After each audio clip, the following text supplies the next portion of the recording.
Please welcome to the stage for a conversation on tribal homelands initiatives, President Richard Peterson of the Central Council of the Tlingit and Haida Indian Tribes of Alaska, Chairman Manuel of the Ute Mountain Ute Tribe, Secretary Deb Haaland of the United States Department of the Interior, Secretary Tom Vilsack of the United States Department of Agriculture, Administrator Michael Regan of the United States Environmental Protection Agency.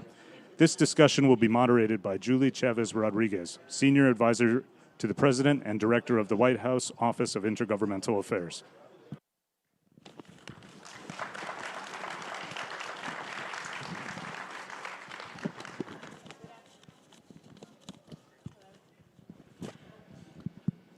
Hello? Okay, great. Well, good afternoon, everyone. Thank you all so much for making it back to this Tribal Nation Summit. I know we had, just a really tremendous remarks from the President and helped to set the stage for an important conversation we're going to have right now with several of our cabinet officials as well as a couple of tribal leaders. So the Tribal Homelands Initiative will help to touch on innovative ways that the Biden-Harris administration is really focused on ensuring tribal land rights and protecting natural resources. So we're going to start off with our very own Secretary Deb Haaland here at the Department of Interior to really highlight how DOI is working to protect tribal natural resources through initiatives here at Interior. Thank you so much, Julie, and always happy to have you here.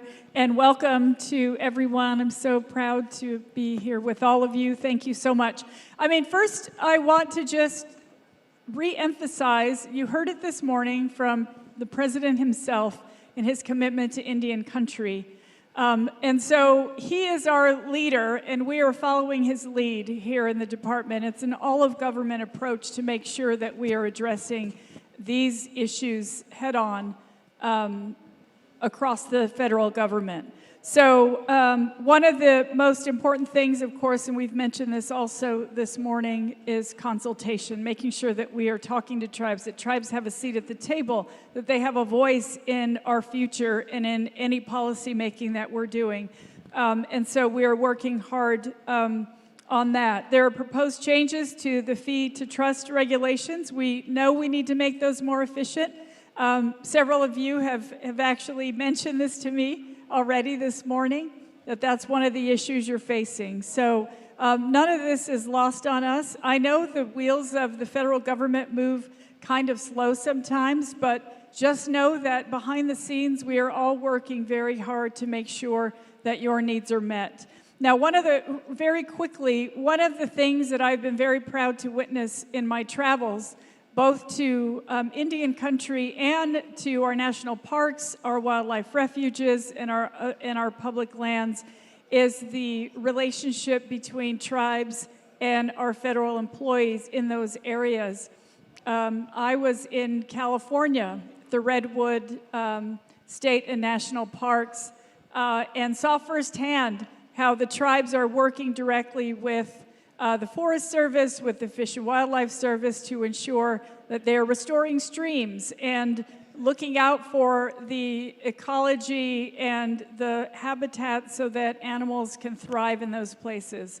So we're grateful to have this knowledge available to us and very incredibly grateful for your generosity in sharing your knowledge that's been collected over millennia, so that we can have a more positive effect on the issues that we're covering.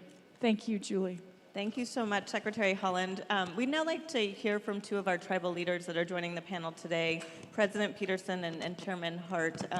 If you all, the Secretary just mentioned some of the work around fee to trust efforts. What does the administration's new fee to trust process mean for your communities?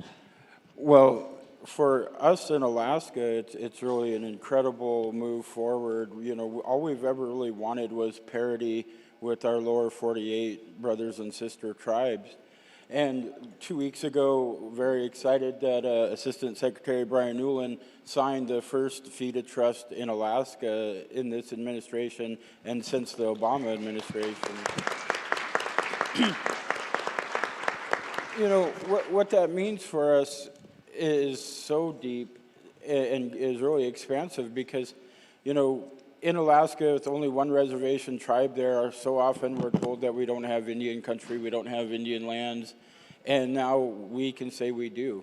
And it's about self-determination, and if we're sovereign tribes, we deserve and should have the right to put those lands into trust. So it's an incredible step forward for us.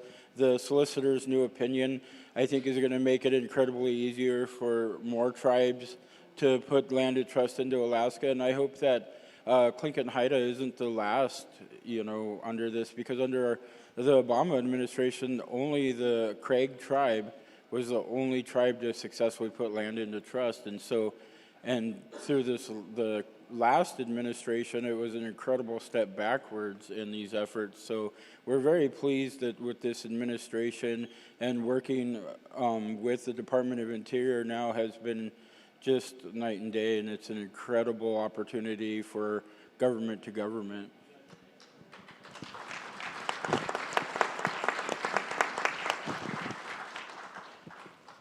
Chairman, do you want to also? Yes, thank you. Mike Boone, to which the way I have had one broken to do my mention that what you had to broken. So I just said, welcome my relatives that are from across this country that we live in. It's good to see each and every one of you. I come from Colorado, and our land base is 600,000 acres, and we go into 3 states, Colorado, Utah, and New Mexico. And we have 7 ranches that are off the reservation. So trying to get these ranches based on the distance they are from our reservation, one of them is about 4 hours away. We've been trying to apply for a fee to trust to put that ranch in. It's a 20,000 acre ranch, middle of Colorado. The process of that is so difficult sometimes because I personally think that the Bureau of Indian Affairs or the Department of Interior should help in helping us to do the legal land description. The cost of that is costing me about $300,000 just to do the legal land description, just so that we can identify the legal boundaries of it. Originally, I had a dispute, our tribe had a dispute with Navajo tribe in New Mexico, and the Navajo tribe, they won the litigation on it. We ended up getting the funds from it. It was trust land originally, so we ended up buying this ranch up in the middle of Colorado. And it should have went from trust to trust, but yet it went from trust to restricted fee. And then eventually later it got with the solicitor here about 5-6 years ago, and he said, no, it's fee now. So it's a little bit of a struggle trying to just identify how the land base is. Now, we as tribes are the original inhabitants of this country. Even before Columbus came, he didn't discover America. We were already here. So there are more than probably 600 tribes that have original lands, Aboriginal lands in the United States. Today, we have 574 federally recognized tribes, but only 326 of them have a reservation land base. These other 200 plus tribes still don't have an identity called home. Some have been relocated to certain areas. I think Kickapoo came from the East Coast. Now they're down in Texas. Oklahoma was designated as Indian Territory to put all of the tribes down there. But during Lincoln's presidency, he was focused a lot on the war that was going on between the North and the South. So he had to really look at how things are going to happen. Now there's about 370 treaties signed with tribes from 1778 to 1871. And in 1871, legislatures, Congress said, we're not going to do any more treaties. So today, we still fight them same treaties of trying to get our lands back. So these are my comments on fee to trust, that we have to keep continuing to hold the federal government's feet to the fire and the obligations they had, their fiduciary responsibility to keep things going. And it's just not only land, it's water also. Because these waters were here a long time ago. When the chiefs put these treaties into, and they signed it and they put their thumbprint on it, they said, as long as these lands are green and the water flows. Today, I think that concept still should be applied. So with that is my comments on that. Thank you. Thank you, Chairman. Next, we'll go to Secretary Vilsack. I know the President spoke about the incredible co-stewardship work that USDA is helping to lead and that I know DOI is also helping to implement. But what does that look like in your department, and how are they really implementing this historic effort? Julie, thanks very, very much. And it's certainly an honor to be here today with all of the leaders. I want you all to have some degree of sympathy for me. My staff has put together some phenomenal talking points. In fact, the talking points underlined the big announcement of co-stewardship. Well, here's the problem. The President came here this morning and made the announcement. All of the announcements that I was to make. So I'm going to reiterate, but before I do, I want to say a word about two women. The President certainly has provided incredible leadership in areas involving the tribes, and has expressed to his cabinet the importance and the commitment that his administration and the Vice President have to the tribal nations. But I've worked with a number of cabinet members over the course of my career as a governor and as a Secretary of Agriculture, but I've never seen anyone more focused and more successful at the work that her department has been provided than Deb Haaland. Deb,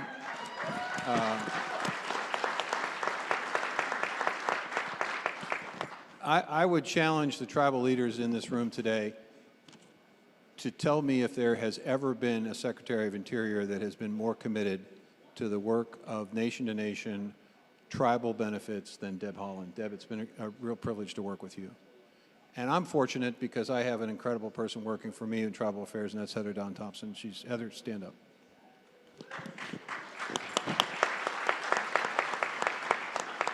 So the President instructed us to focus on ways in which we could do a better job, Mr. Chairman, to your point, your passionate point, about this trust relationship and this treaty relationship. And there's no more significant intersection of that than the lands that the federal government works with and has, and the importance of working with the tribes, because candidly, you all know more about a lot of what to do with the forest than any textbook, any college course, any educational opportunity that folks may have. You live and breathe this. You take it from literally centuries of information and knowledge.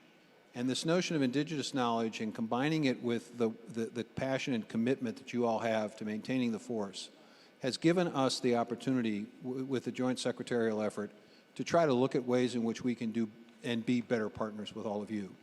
We came here a year ago and we challenged ourselves.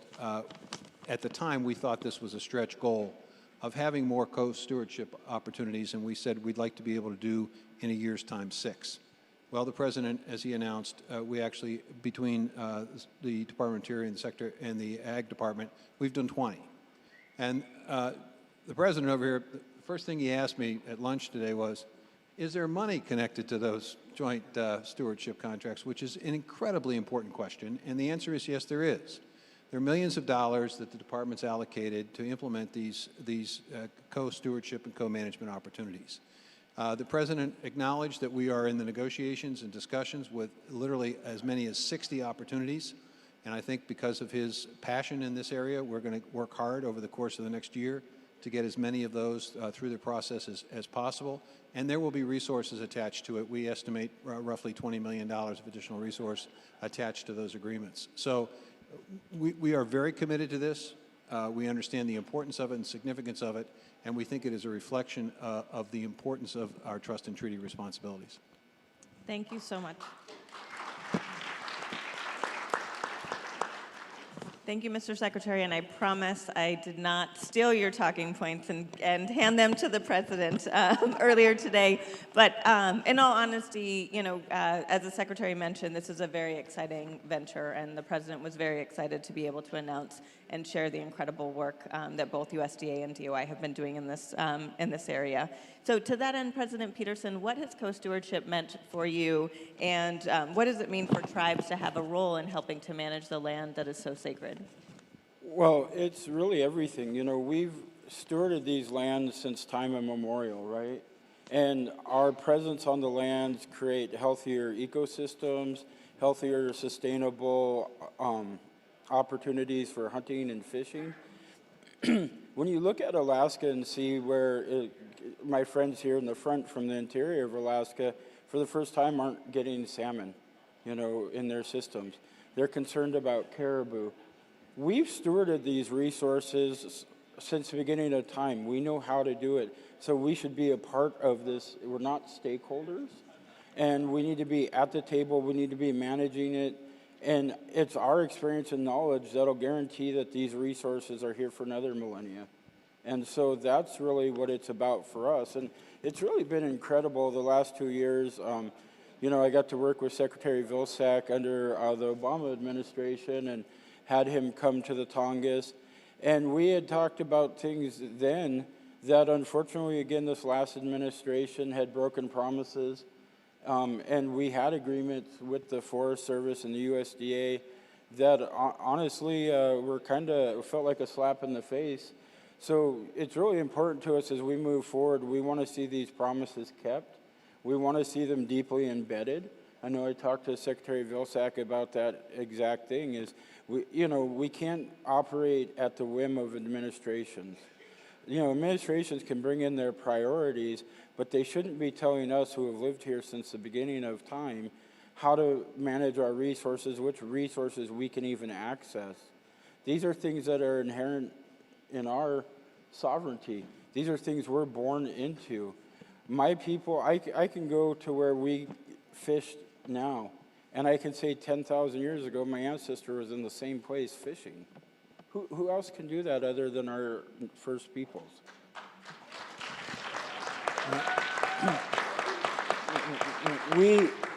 We've had complex ecosystems. We've had agriculture.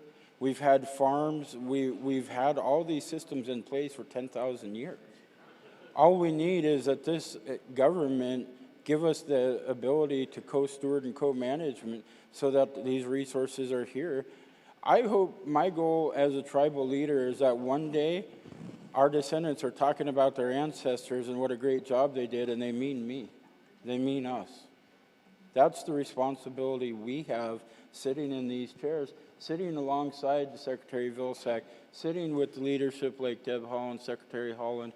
It's incredible, and I'm so grateful right now to be in a time where I don't have to educate someone like Secretary Haaland. I don't have to educate her assistant.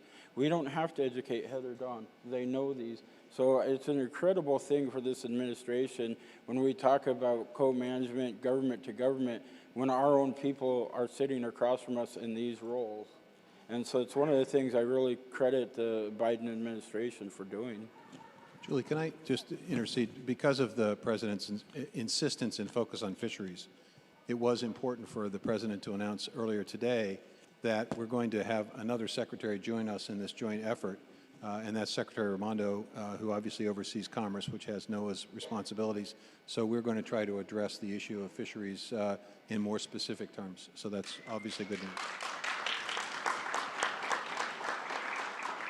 Thank you so much, Secretary Vilsack, for accenting that point as well, because it's extremely significant, and I know one that we had, really dove into, especially funding in the infrastructure law to ensure that.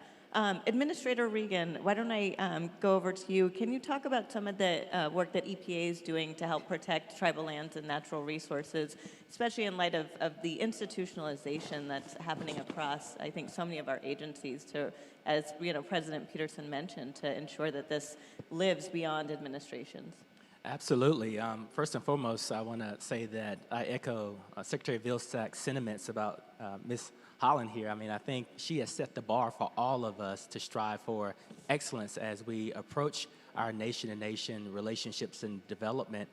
And I can say first and foremost that while I thank you all for coming to Washington, D.C., I also thank you for embracing us as we visit you and your communities to seek out the indigenous knowledge that we need as we develop the regulations that impact all of us. Last November, EPA, along with 16 federal partners, signed on to the renewal of the 2016 Tribal Treaty Rights Memorandum of Understanding. And based on 25 formal consultation letters from you all, we've developed a new best practices for tribal treaty and reserve rights. We are actually putting out better products because we're increasing our partnership. I just signed a proposed rule just this week that would amend federal water quality standards to clarify how they must protect tribal reserve rights. They specifically outlined that they must do that. And then second, we're developing a proposed rule to establish federal baseline standards for Indian reservation waters that didn't have water quality standards under the Clean Water Act that will be specifically tailored to tribal uses of water. Right now, 80% of Indian reservations don't have that foundation of protection. So there are a number of things that we are doing at the agency to further protect all folks in this country, but more importantly, we're doing it in a way that is actually tailored to our communities in a more specific fashion. So we're excited to be partnering with you all, and thank you for welcoming us to share your knowledge as we better protect the environment. Thank you so much, Administrator Regan. And Chairman Hart, why don't we go back over to you? Which of these sort of tribal initiatives and efforts to protect tribal homelands would you like to see either expanded or further continued from this administration? Well, first and foremost, I thank White House for asking me to be up here and speak on tribal leaders' behalf. Today, we face many challenges, whether it be healthcare, education, housing, economic development, or any kind of land issues. We need to come together in a partnership. This is the opportunity we have with this administration and all the funding that's been coming. So really appreciate all the secretaries here, all the tribal leaders, staff that has come. It's a day that goes down into history that we come together. We put our things on the table and say, we need to address this. 574 tribes, not all of them are the same in their initiatives. They're all different in their own way. They're each a sovereign government, a country within a country, and we each have to be able to work with this administration. Time is of the essence, and to work with this administration now and the opportunities we got with all these dollars that are passed by Congress, that's what's going to take us forward. I don't know what's going to be in the next presidential election. It might take 2 steps back, but we need to come together as tribal nations. Yes, these lands, protect them to the best of our ability on an environmental side, on equity of everything across the board for every one of us. For our children that are not here yet, but will be here, we have to give them that future. They talked earlier today about boarding school and teaching a curriculum. I think states need to address a curriculum that really tells the true story of where we came from. Not the Europeans and their history of 3 or 4 or 5 generations, but we, even before they came. That should be put into the histories of each curriculum in public schools for our children and everybody so that they know. We need to protect whatever inherent rights that we have. I think earlier a leader said, I come here all the way over here. Yes, we all came over here, and we all need to be able to have that voice. So instead of us coming here all the time, then let's ask the secretary and all the secretaries and even the president, come to my home, see what it's like, see what my people are going through, from the youngest to the oldest, so they can feel it, that empathy of what we're facing today. We face many challenges. 100 years ago, in 1922, was the Colorado River Compact. Up to this day, 100 years later, we are still not at the table to talk about quantifying our water rights. And we're in a huge drought, not only just here, but globally. Climate change is here, and we need to address it, and we need to do it in a timely fashion. So there are many, many issues that we need to talk about. Culture, language. I was talking to Education Secretary earlier, and I said there's this STEAM, science, technology, education, culture, and math. Why don't we add to that STEAM and call LLC, STEAM LLC, and LLC will stand for love, language, and culture. So as a tribal leader, I feel what each and every one of you are facing today in your own homelands. My tribe was a nomadic tribe, and we traveled all over the state of Colorado, Utah, and New Mexico. We're nomadic, and we're stewards of these mountains. We're called the mountain people. So we try to protect them the best we can. And these monuments that are designated through the Antiquities Act, I was a part of the Bears Ears, and we fought that, and we got that reinstated back to the original when Obama did it. Then Camp Hale was the Aboriginal areas for the Uncompadre Ute tribe. They also need to be consulted with. Today, the president said there's a consultation policy that he's going to be signing off on. That's going to make it better for each and every one of us. So with that, I thank you for giving me this honor to speak on your behalf.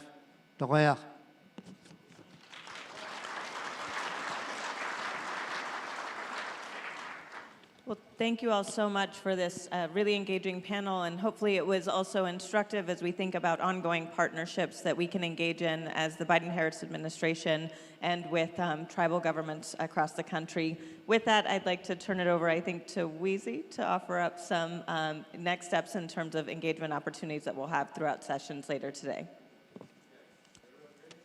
Hello. Oh, there we go. Thank you.